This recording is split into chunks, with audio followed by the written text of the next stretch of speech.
లోకం ఒక మాయని తెలుసుకున్నాను. ఏది నా సొంతం కాదనుకున్నాను. తప్పిపోయిన కుమారుని నేనైతే నా కొరకై నిరీక్షించే తండ్రి నా యేసు.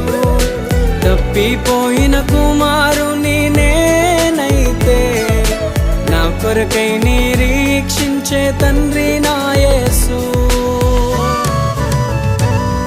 ఈ లోకమంతా నేను వెతకినా నాకు లేదయ్యా ఎక్కడా ఆనందం. నీ సన్నిధిలో ఒక్క క్షణం గడిపినా నా హృదయ